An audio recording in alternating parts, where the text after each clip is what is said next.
Kopite podcast with your hosts Mick Moran and Jay Pearson.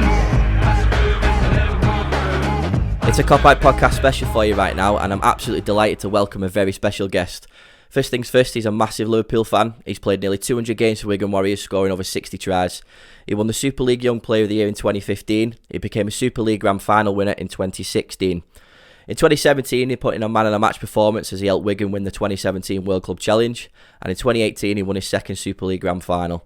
After one more season with the Warriors in 2019, he decided to take on the challenge of playing in the NRL with Canberra Raiders, and has just finished making his debut for his new team only a matter of hours ago. It is, of course, Wigan legend George Williams. George, thank you so much, mate, for being with us today after a couple of teething problems there, mate, but we got there. So how did your debut go, mate, with the Raiders? Yeah, thanks, mate. Thanks for having me. Yeah, it's pretty good, mate. To be honest, mate, we managed to get the win and come through injury free. So just pleased to get the win over the line, and yeah, looking forward to next week already. Well, it seems like you've been getting some good feedback already, mate. Obviously, I follow the Raiders myself, and the Twitter feed's been going a bit mad for you, mate. And you've had a lot of compliments from some ex-players there. So, you know, it's a lot of pressure taken on the number 7 shirt, but I'm sure it's one you're going to relish, though, mate. Yeah, it is, mate. I think when you sign for a big club like Canberra, they did so well last year. There's always going to be pressure involved, and that's what's happens in sport, really. But yeah, I was nervous before the game because of that. There was a bit of build up about what I'd done in England, and Australia's going to be the better competition, so there's a bit of pressure, mate. But like I said, I'm trying to relish in it, and I did okay tonight. I was pretty pleased with my first game went.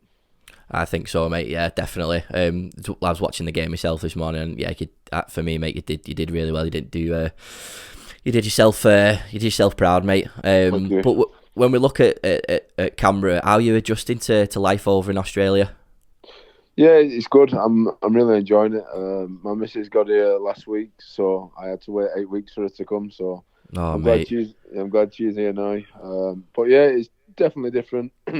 The first day I got it was 42 degrees, so a bit of a shock to the system. Wow. Yeah, and then they had the fires and stuff over here, which was pretty bad. So Canberra was affected a little bit with the air quality. So we got lucky as a club. We had managed to shoot off to the Sunshine Coast for 10 days, so we got a bit of a training camp in there. Oh, fair enough. So pre-season wasn't really disrupted too much then, but I'm just glad everybody's okay and safe now, especially yourself, mate. You know, fair play. I'm glad everything's all right there. Yeah, I think it's all settled now, mate, with the fire. So happy days. Good. Obviously, with adjusting to life, and obviously you said your partner's over there with you now. Has it made it easier with the likes of John Bateman and the other English lads over there? I suppose it's a bit of home from home type thing. 100%, mate. Normality goes a long way when you're this far from home. Just to hear a Wigan accent with Ryan Sutton, the other boys are from Yorkshire. A bit of normality definitely does help. And obviously, it's normal to miss home, and they know how it feels, so they can just get around you and tell you what you need to hear, really. Of course. And with that as well, coming from a town like Wigan to then, I mean, I know you've travelled all over the world with what you've been doing, but I mean, from a lifestyle point of view, are you looking at it going, I'm feeling like the king of the world right now because you've gone from one continent to the other and just feel like, God, I've left Wigan behind, but I suppose what I'm trying to say is, I bet you miss it a little bit, don't you? Yeah, of course. Home will always be home, mate. I know Wigan's not the prettiest of places, but it's still home, and it's where I've been brought up, so it'll always obviously have a special place for me in my heart. But yeah, I'm really enjoying living in Canberra. It's definitely different living in the city. There's a bit more going on, and there's zero traffic in Canberra, mate, no matter where you go. Oh, wow, no way. I like the simple things in life, and there's no traffic. So you're not getting stuck at Marist Bridge like the rest of us then? No. That's boss, that, mate. I love that. Well, obviously, we've been speaking for a couple of weeks now, mate, so we'll just come on to a bit of Liverpool stuff at the minute. How do you get to watch many of the Liverpool games while you're over there? Obviously, I know the time difference is big over there, and obviously you've got lots of training to do. And do you get time to watch any of the games? That's obviously my family I miss, but that's the biggest thing I miss. Like I said, the time difference is 11 hours, so Saturday kickoffs are 2 in the morning or something stupid like that. So it's hard to keep up with them. Setting alarms early in the morning, hopefully to Yeah. Just score. Recently, I've been a bit gutted every time I've woke up to see the score. So, hopefully that changes. Yeah, fingers crossed, mate. And obviously, at the time of I was recording this now, we've just had the breaking news that the league's going to be suspended now till the 4th of April. I don't know if you've heard that, mate. Last half an hour, that's just broken. No, I didn't have a clue. I think the old world's on lockdown, really.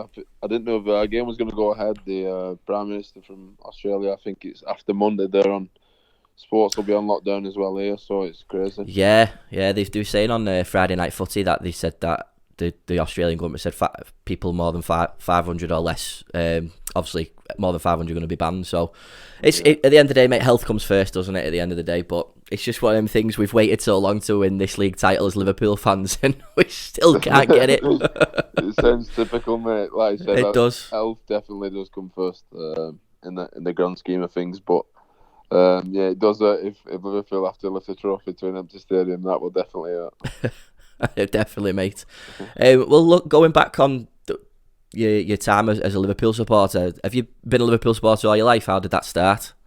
My granddad and my nana are from Liverpool, so they was brought up there in Highton. I moved to Liverpool when I was about 25 years old. So the firmly Liverpool supporters, and my other granddad is too. So yeah, they've just really brought me up with it, and they took me to the stadium when I was a young kid, and I tried to go every time I can, really. Yeah, so it's definitely in your blood then. 100%, mate. Yeah, I was quite fortunate. There was a Wigan sponsor, Mark Alberson. He was really good to me, and he was a 25-year season ticket holder, so he took me most weeks. So I was very thankful for that. Fantastic! Yeah, that's brilliant. That. So, what was your first game then? You remember? I will have been. I'd have been young, mate. I'd have been 67 when my granddad. I've got photos, but I can't remember what team it was. I know it was in the European Cup though. Yeah. So you're talking 2001, 2002 then, aren't you? Yeah, will have been. Yeah, talking a few years ago. Yeah. Well, it was just after we'd won the treble of the UEFA Cup, FA Cup, and League Cup. So it was a fantastic season, and you know. Because I know you were born in the 90s, so growing up, you know, and having that, and then you've got the Istanbul thing as well. I mean, can you remember Istanbul? I do, mate. I really do. It was unbelievable. I was probably a young kid then as well. But yeah, Gerrard was always even though I played rugby league, Gerrard was always my hero, and I was fortunate to meet him a few years ago. So I was still, 23 years old, and I was like a little kid. It was embarrassing, really, but he'll always be my hero, and I have so many debates. Obviously, not so much now because the Aussies aren't into football. They call it soccer, which I go mad about. Of course, yeah. That caused an argument. But I used to argue with John Bateman about Paul Scholes and Lampard, and I stick with Gerrard all the way. You know, mate, you're absolutely spot on, mate. He's definitely going to go into the Hall of Fame of this Premier League, regardless of whether he won that Premier League title. And he is arguably our greatest ever player. And it's always a toss up between him and Kenny, isn't it? Yeah, between the two. I was a bit too young to see him play, but I heard he was really, really good. Yeah, I mean, mate, so was I. I mean, I was only born in '85, so the first game I remember seeing was the '89 FA Cup final against Everton. So that was my earliest memory. So I'm right there with you, mate. I didn't see any of it, but yeah, we all know about him. That's the one. So what was your first kit then? Because we've got a bit of a kit thing on this podcast, and we always like seeing what everyone's first kit was, because everyone likes footy shirts. So glad lad, what was your first one? It'll have been that year, mate. It'd have been 2001, 2002, maybe. Okay, yeah. Yeah. What year was it? I always remember Michael Owen scored Millennium. I had that. Yeah, is it the yellow golden kit? I had that one. Yeah, same season, mate. Yeah, so yeah. So that was the. I always loved that one. Yeah, they've brought that back now as well. The club shop have got it back in now as well, which is good. Really? Yeah, they've brought it back. Yeah, so it is a nice memory, that, mate. I think if you're gonna look at that kit on its own, you think, oh god, it's horrible, that kit. But then you look at it and you think, what the memories that it brings back of Michael Owen scoring in the final against Arsenal, completely stealing it. So yeah, it's mate. So would you say? So in terms of memories then of growing up watching Liverpool and stuff, what are some of your highlights in terms of like your best memories of being a Liverpool fan? Again, because I was a massive Gerrard fan. You remember when he scored the screamer against, is it Olympiacos, was it? In the Champions League, yeah. To send us through. Gerrard again when he scored against West Ham last minute. And then obviously Istanbul, but obviously all Gerrard related. Bit of a fanboy, mate, if I'm honest. Well, like you said, mate, he's your hero, isn't he? Regardless of the sport you play, and like you said, like you just said before, mate, he's a role model for many different traits. So, if they're all Gerrard later, mate, he's your favourite player. Absolutely spot on. I think, like you said, the Istanbul thing. I mean, you'd have been about 9 or 10 when that had happened. Can you remember where you was when you watched it? Yeah, I was at my granddad's house. Like I said, he was a big Liverpool fan, and my dad's a United fan, strangely. So yeah, I used to go with my granddad's to watch all the Liverpool games. Right, so how does that happen if your granddad was a Liverpool fan, your dad's a United fan? And how did that come about?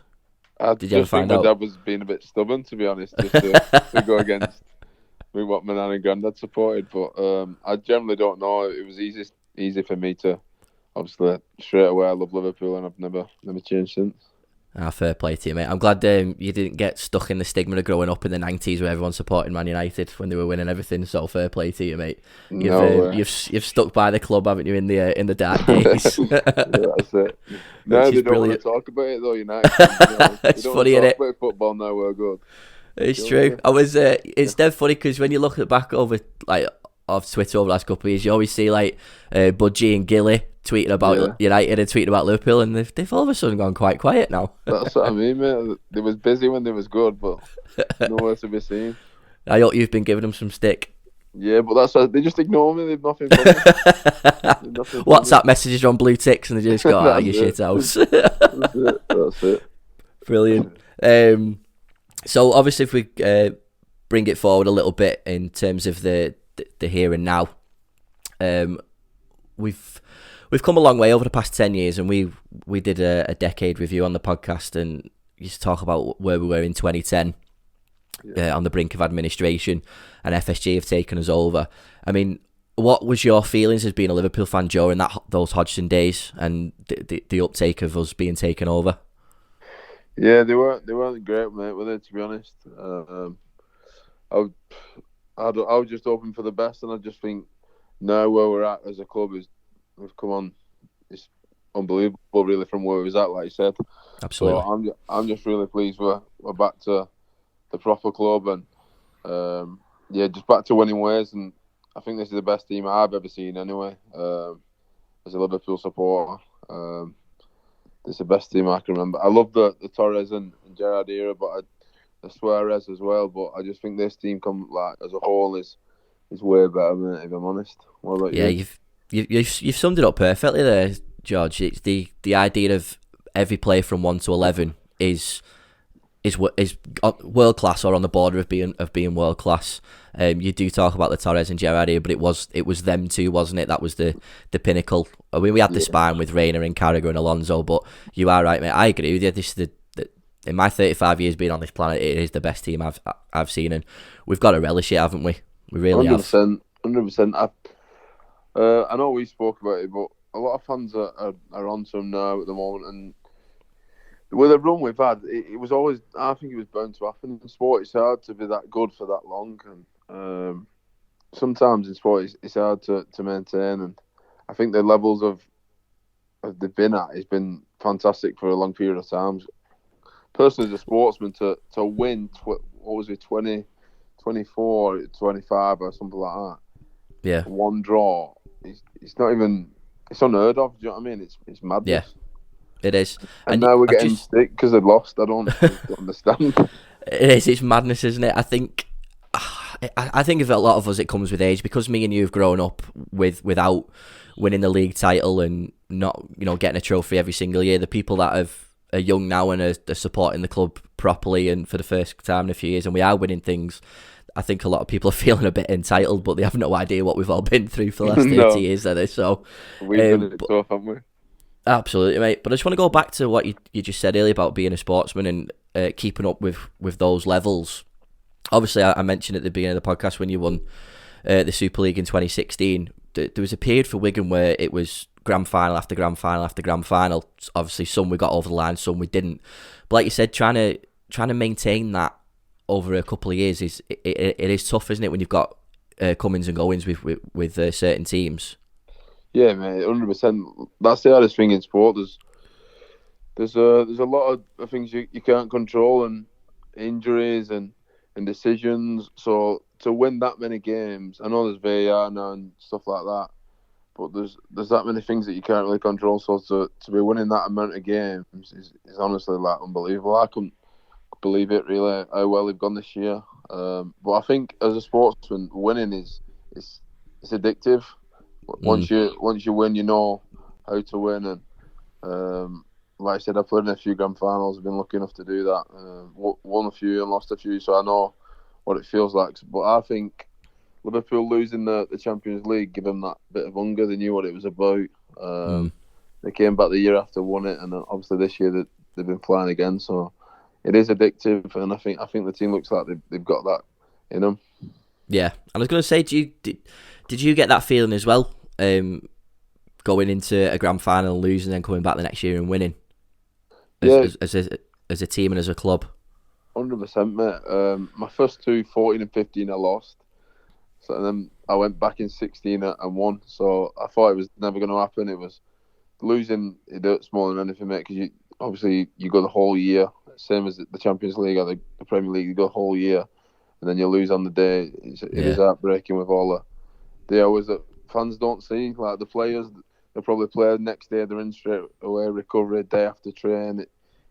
I know they get paid really well, but it's generally full on, and they won't have much of a social life. So to lose on the last hurdle does your world comes to an end for that night or so. But yeah, I think it shapes you as a player and as a person. I think when you do lose as well as winning. Yeah, of course, mate. How did you sort of pick yourself up from the disappointment of that, and then it's a case of like we've just got to go again now? Was it Wayne's influence? Was it obviously the players around you? Was it Lockers? What was it that sort of spurred you on to think, right, sod this, we're going to go for it this year and just try and get back there? Was it because of the hunger? Yeah, I think that the hurt brings the hunger. If that makes sense. You're desperate to win, and so you lose, and then for me it was just being more. I just tried to do the little bits better, so just being more professional. It might not have helped my game out. Maybe it did, maybe it didn't. But I just tried to do. If I can get everything out of every session, every rehab session, every recovery session, I'm a better player, and that was me personally. Other players might do it different. I didn't watch the game back, which some would. Everyone's different, mate. But I think it helps when you've got people like you mentioned before, Lockers. He's what, 36, 37 now. He's the best player I've ever played with. He's played in 6 or 7 grand finals. It helps when you have people like that, mate. Yeah, absolutely. Legend of the game, and captain of the club who'd round all the boys up and said it's gone now and we start again. And then you went on to be champions the following year, and it was amazing, those grand finals. I was at both of the times you won it, and it was just, I think I was more nervous in 2018 than I was 2016. But yeah. I just think the euphoria of going through the disappointment of losing to Leeds, losing to St Helens especially, but to come back and a year later and pull it off, mate, it was just brilliant. And I know on behalf of a lot of Wigan fans, we say thank you for that anyway. They become the best days of your life, mate, if I'm honest. 100%. You can see it in your faces when you're lifting that trophy at the end of the day. And I think that's what, when you look back at Henderson walking past the Champions League trophy in 2018 in Kiev, the disappointment on his face, his post-match interview, you could see it, that they were so determined to come back again, especially losing the Europa League final a couple of years earlier. Like you just said, it spurns you on. That hurt, doesn't it? I mean, I don't know about you, George, but I didn't think we were going to make the final again the following year. I just didn't. I thought the league was just what we wanted. But to go 97 points and win the Champions League was incredible, wasn't it? Yeah, it was unbelievable. And like I was saying, that's what's incredible, backing that up the following year.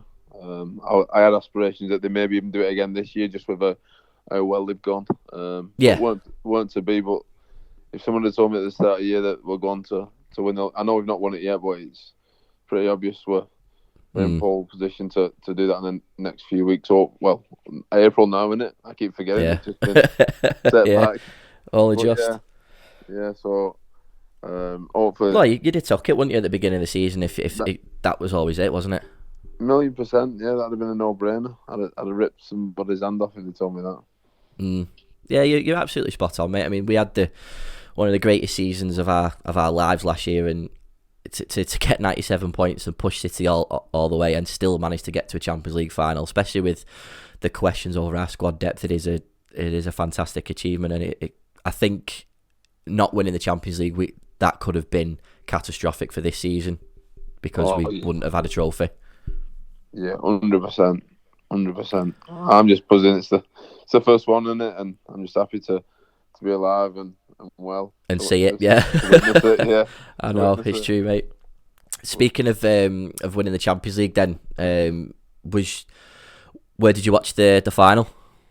Where I watched the what, sorry? The Madrid game. We won it 6 times. Yeah, I just watched it at home. I'd be shouting too much if I was in the pub or anywhere else. I'd like a weirdo, so I just watched it at home. Fair play, mate. Like I said, you were sort of on the brink of your seat in the season anyway, wasn't you? So it's not like you could go out and have a mad one and watch us become champions of Europe, but fair play. Yeah, I'd probably like to after it. I'd like a few beers after it, but not to be. Don't matter, mate. At least you had the bragging rights with the rest of the boys, didn't you? That's it, 100%.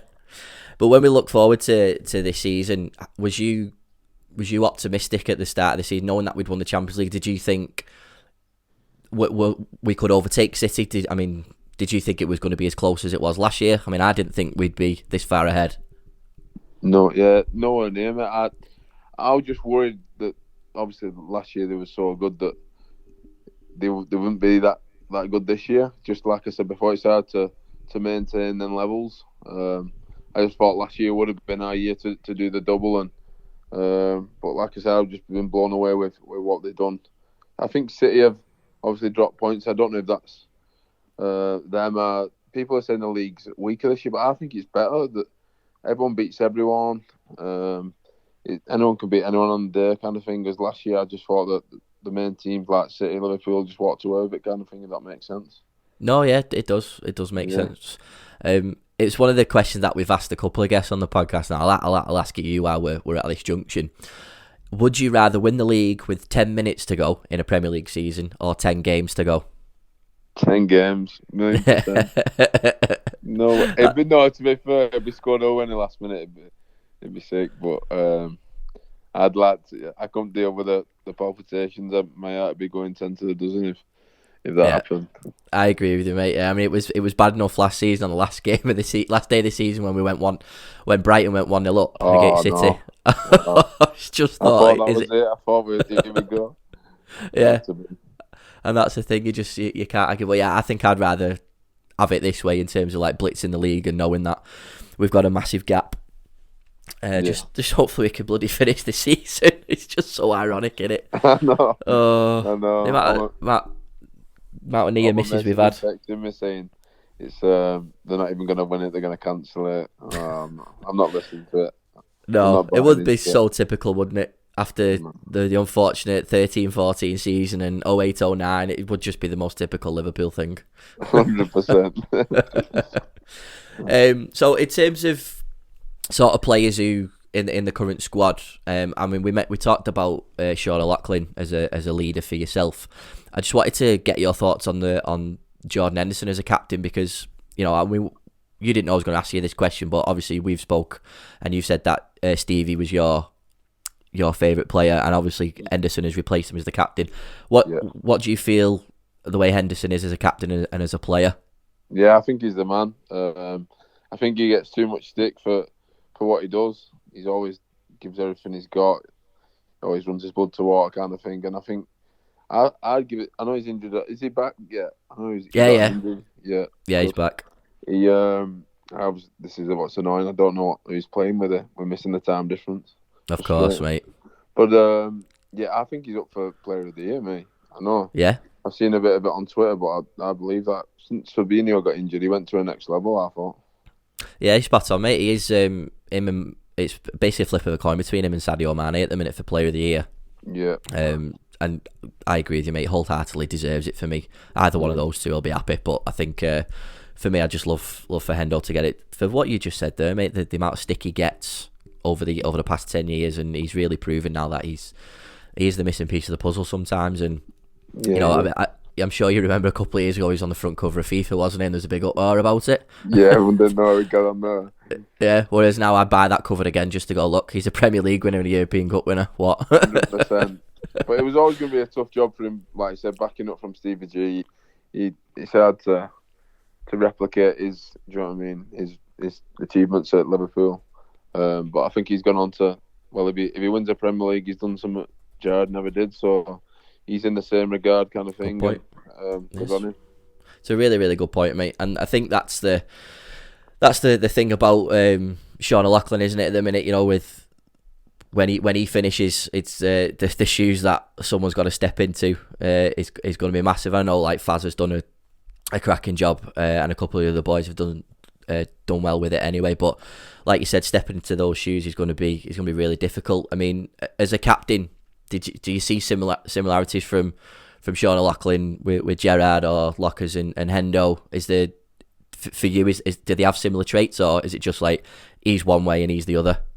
Yeah, I think so. They both they'll do anything for the team. They'll literally die on that field, it looks like. Do you know what I mean? They run the blood to water, and they just do anything for the team, and they lead by example, which is the main thing. Lockers isn't as... Henderson looks like he's pretty vocal on the pitch. Lockers isn't always words, he's more actions, and every leader's different, mate. That's what I've learned in sport. I've played under a few different captains, and everybody does it differently, but they're all good in their own kind of way. Yeah, definitely, mate. And you know, at the minute you've got, I think Jared and Josh do a cracking job as well for Canberra. So, like you said, mate, you've got some great people surrounding you, and it helps your game as well. And I think that's what Henderson's done for a lot of players, especially players like Trent and Genie, to sort of be that influence on the pitch. And I'm forgetting James Milner as well. I mean, what an influence James Milner is. I mean, I'm the same age as Milner, and I can't run and my knees click. that lad's just incredible. Yeah, he's a freak. I watch all the pre-season things. He wins the fitness and all that. It's mad to think, isn't it? Oh, mate, 100%, mate. It's I still think it's like him and Ronaldo and Messi could probably still play till they're 40. Yeah, freaks, absolute freaks. Yeah, and James Milner's just been one of the best signings we've had ever. I mean, the best things in life are free, and I tell you what, getting James Milner for free was genius. Yeah. What about his parents the other day? That was the one. I watched on the highlights. Oh, no. That was unbelievable, that. Absolutely unbelievable. You could see it from where I was sat in the ground. You just thought, because we were playing such a high line against Bournemouth, and that was half the problem, because we were just committing so many men forwards, getting the win. And Bournemouth, obviously, they went 1-0 up, and credit to them. And I just saw the high line. I thought we're going to get caught out. Got caught out a couple of times. As soon as that ball goes over the top of Adrian, I thought it's in that. But no, Millie's there, clean it off the line, and just what an absolute hero. And deservedly. Oh, 100%, mate. Definitely, that goes in. It's 2-2, and I don't, because I didn't see a score in a third, but it's just, it was unreal. Yeah. But we've got to look forward now, mate. And obviously the league has obviously been suspended as currently as we record this, but we were going to go into the Merseyside derby now. And have you got any sort of favourite memories of the Merseyside derby? Because obviously that was going to be the next fixture for us anyway after recording this interview with you. What are your memories of Merseyside derbies? Yeah, I've only been to a few over the last couple of years through Mark Alberson, like I spoke before. But I just love the Pickford era. I just love that one. Yeah, love that one, mate. I don't think it could be ever topped. I don't think it could be topped. Last second of the game, the ugliest shot in the world. Goal. You couldn't write it anymore, could you? For that to happen to Everton, it's just absolutely brilliant. So, in fact, in terms of rivalries, then, would you consider United a bigger rival for you personally, or is it Everton? Which I know both games are getting more excited, but for you personally, because I know you've grown up with a lot of mates that are Man United fans. Would you say that was the bigger rivalry? Yeah, 100%. Obviously, my dad was a United fan, and then all my mates, they're all United. Literally all of them: Ollie Gilder, Joe Burgess, John Bateman, Ryan Sutton. I'm a lone soldier's a Liverpool fan, but I hold in there. You do, mate, especially the last couple of years. That's it. With what's going on over at Old Trafford, it's and long may it continue. I mean, I don't like wishing bad stuff, but it's so enjoyable to watch, innit? It really is. I think they've been going around there recently. I seen that the other day. Yeah, they did. They won 5-0 to a team I just can't pronounce, and I'm not even going to attempt to. So they're not doing too bad. Don't give them too much credit. Exactly. I mean, don't get me wrong, they've got some good players. I mean, that Bruno Fernandes looks like he's come on leaps and bounds and brought the team up a little bit. But as long as Ollie stays at the wheel, mate, I'll be happy with that, because they won't get back up to normal. But mate, you deserve it. You deserve to have the banter with Ollie. With Gillian Budgie, because you've suffered enough over the past 20 odd years. So you're damn right. You embrace this when it happens at the end of the season. They don't want to know, mate. I've told you they don't want to know. Well, I'll do it for you, mate. I'll go to Robin Park and I'll do it for you. Yeah. So with Liverpool now, obviously gonna get their first Premier League title, mate. We'll just finish on a little bit about Wigan. With the move to Canberra, how did the move come about? Was it something that you always wanted to do, or was it just someone made the phone call and it popped into your head? No, it was something I always wanted to do. As a kid, it was something I always watched, and obviously you always want to do it, but doing it and thinking it and doing it are two different things. So I had the opportunity to move out here when I was 21, but I just thought I weren't ready mentally and physically, probably not ready as well. So when the opportunity come up, it was probably a year ago from now, really, like March. It was first. My agent contacted me that Canberra were keen, and it probably took nearly 6 months before it was fully done. And it was a fee for me, so the clubs are trying to negotiate how much and all that. So I was just sat in the cold, to be honest. But with the English boys being here, it just made it a perfect fix for me, really. A perfect team to come to. Sorry, and what the team was doing on the field was unbelievable. They got right to the grand final last year, so it was a no-brainer for me, mate, if I'm honest. Yeah, and that's the thing as well. I think there was a lot of not to add pressure to you, buddy. I don't want to, but it was just like people were looking at you as sort of like the missing piece of the puzzle, so they got that one step further. And for me, that would be one of the most flattering things I could hear, knowing that there's not to put, like I said, to put the pressure on you, because you wouldn't believe in your ability, you wouldn't go over there, mate. You know what I mean? But I think it's such a great compliment for you in your game and what you've done at Wigan. Yeah, it is, mate. You're right. But like I say, it brings a bit of pressure on me, but hopefully I can thrive under that. And listen, everyone's goal is to win the grand final at the end of the year. So I'm just going to try and think small picture, mate. Played all right tonight. Hopefully go a bit better next week and just keep building on that. Think small picture, and then obviously the big picture will come later on.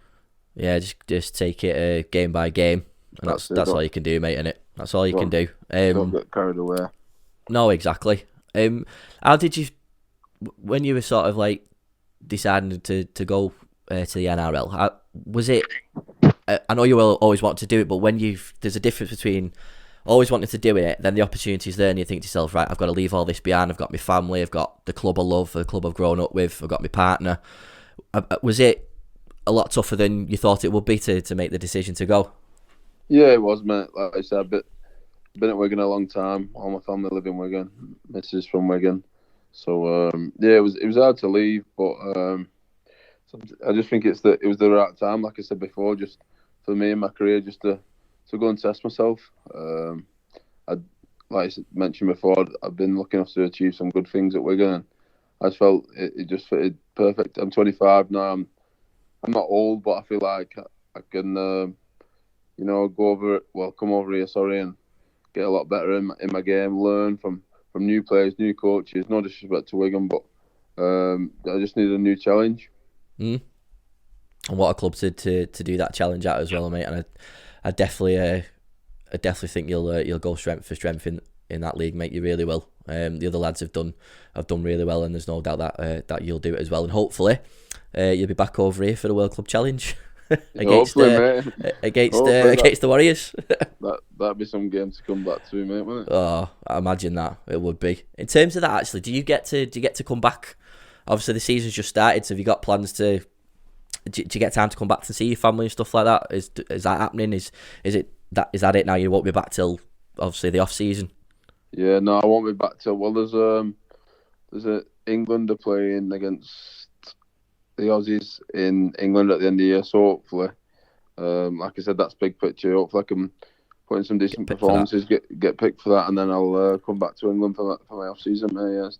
I'm sure you will, mate. I'm sure you will. Well, listen, mate. I know you've got. I know you probably want to get to bed, mate, after your first game. So there's always just one last little question I ask people. If you could pick your all-time Liverpool five-a-side, who would it be? Who would it be? So we'll go the goalkeeper first. If you want to select the goalie, or you can have everybody out of field. It's up to you. I'll chuck a goalie in. I like Alisson, but I'm going to go with Dudek. Okay, for the Istanbul thing, I like it. Yeah. Yeah, just on the Istanbul. I'm going to go standard Carragher at the back. Yeah. No nonsense at the back. Stevie G's in the 1,000,000%. Yeah. This is tough. Torres, Suarez. I'm going to go Torres. So you got Torres, Carragher, Gerrard, Dudek. I'm going to chuck Trent in there because he's a baller. He can do everything. Good lad. Yeah, I like that. I like your style there, mate. And then thing is, Trent can play at the back or he can bring it forward as well, mate. I like that. I like your style. That's it. And then one more. No, I think you've done, mate. You got Dudek, Carragher, Gerrard, Trent, and Torres. Yeah, so it's a solid five-a-side team, mate. I like it. We'll get them in at the Soccer Dome. No Salah there either. Mate, like I said. Well, to be fair, but when I did my Premier League 11 on the podcast last year, I didn't put Salah in. I had Torres just for the sheer of the growing up and the emotion. So it was controversial. I might change that. We might do another one. But mate, I'm totally with you on that one. But listen, mate, I just want to say thank you so much for joining us, especially after you've just made your debut and you're a bit sore, mate. So get some rest, have a nice sleep, and obviously with us at the Kopite, we'll be following your journey over at Canberra. And then hopefully, mate, if you fancy coming back on in a couple of months' time, and we'll see how you're getting on with the Raiders. Yeah, of course, mate. Thanks for having me, and I really enjoyed that. So thanks, mate. You are very welcome, pal. And listen, that was the Kopite podcast, and very special thanks to George Williams for coming on. Me and Mick will be back next week, and we'll see you very soon. Thank you.